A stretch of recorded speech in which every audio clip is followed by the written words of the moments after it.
எல்லாருக்கும் வணக்கம். நான் உங்கள் ராகவா லாரன்ஸ் பேசுகிறேன். முந்தா நேற்று விஜயகாந்த் சாருடைய சமாதிக்கு நானும் எங்கள் அம்மாவும் போயிருந்தோம். அங்கே போயிட்டு அப்படியே விஜயகாந்த் சார் நான் வீட்டுக்கு போகலான்னு வீட்டுக்கு போனோம். அங்கே விஜயகாந்த் சார் ஒய்ஃபு, அப்புறம் சுதீப் சார், அப்புறம் அவங்களுடைய 2 பசங்க, அப்புறம் விஜயகாந்த் சார் ஒய்ஃபுடைய சிஸ்டர் இருந்தாங்கன்னு அவங்க இன்ட்ரொடியூஸ் பண்ணாங்க. எல்லாம் உட்காந்து பேசிகிட்டு இருக்கும்போது அது விஜயகாந்த் சாருடைய ஒய்ஃபுடைய சிஸ்டர் எனக்கு சொன்னாங்க, சண்முக பாண்டியர் பார்த்து, தம்பி ஹீரோவாக பண்ணிகிட்டு இருக்கார் மாஸ்டர், நீங்கள் தான் எல்லோரும் பார்த்துக்கணும், நீங்கள் தான் ஒன்றா எல்லோரும் பார்க்கணும் அப்படின்னு சொன்னாங்க.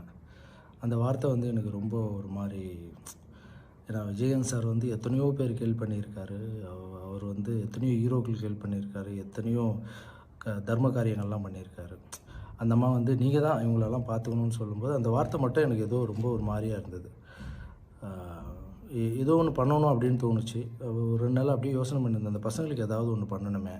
ஏன்னா அவர் பார்த்திங்கன்னா நிறைய ஹீரோங்கள் நடிக்கிற படத்தில் கெஸ்ட் ரோல் பண்ணுவார், அவர் ஃபைட் பண்ணுவார், சாங் பண்ணுவார்.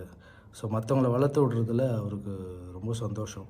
அதே மாதிரி நானும் அவர் கூட இந்த கண்ணுப்பட போகுதையா படத்தில் மூக்குத்தி முத்தழகு மூணாம்பரை பொட்டழகு சாங்க்கு நான் கோரியோகிராஃப் பண்ணியிருக்கேன்.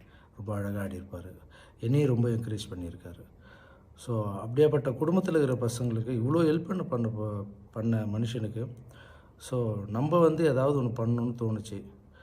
அந்த அம்மா சொன்னது நீங்கள் பார்த்துங்க இந்த பையனான்னு சொன்னோடனே எனக்கு ஒன்று தோணுச்சு, உங்கள்கிட்ட ஷேர் பண்ணலான்னு நினைக்கிறேன்.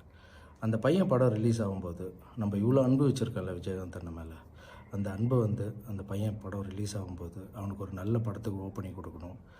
அதுக்கு எவ்வளோ பப்ளிசிட்டி முடியுதோ, அதுக்கு பப்ளிசிட்டிக்காக என்னெல்லாம் தேவைப்படுதோ அதை நான் முழுக்க இறங்கி பண்ணலான் இருக்கேன். அது மட்டும் இல்லை, அந்த படக்குழுவினர் ஒத்துக்கிட்டாங்கன்னா அந்த பையன் பண்ணுற படத்தில் நான் கெஸ்ட் ரோலாக ஒரு ஃபைட்டோ ஒரு சாங்கோ இல்லை சீனோ இல்லை என்ன பண்ணணுன்னு நினைக்கிறோனோ அவங்க ஆசைப்பட்றாங்களோ அதை நான் பண்ணலான்னு நினைக்கிறேன். ஏன்னா எத்தனையோ ஹீரோ வளர்த்து விட்டுருக்காரு அவர். அவங்க பையன் வளர்றதை நம்ம பார்க்கணும். அதுதான் அவருக்கு நம்ம பண்ணுற தர்மமாகவும் விஜயகாந்த் அண்ணனுக்கு அந்த ஆத்மா சாந்தி அடையும் நான் நம்புகிறேன். அது மட்டும் இல்லை, யாராவது 2 ஹீரோ சப்ஜெக்ட் மாதிரி எதனா இருந்தால் சொல்லுங்கள். சண்முக பாண்டியன் தம்பியும் நானும் சேர்ந்து பண்ணுற மாதிரி ஏதாவது சப்ஜெக்ட் இருந்தால் சொல்லுங்கள். நான் சேர்ந்து பண்ணுறதுக்கு ரெடியாக இருக்கேன். அதேமாதிரி விஜய் பிரபாகரன் சார் அரசியலில் இருக்கார். அவருக்கு என்னுடைய வாழ்த்துக்களை தெரிவிச்சுக்கிறேன். அந்த குடும்பத்துக்கு நம்ம ஏதாவது பண்ணோம் அப்படின்னா இதுதான் பண்ணணும்னு ஏதோ மனசில் தோணுச்சு, ஷேர் பண்ணிக்கிறேன் உங்கள்கிட்ட. Thank you so much.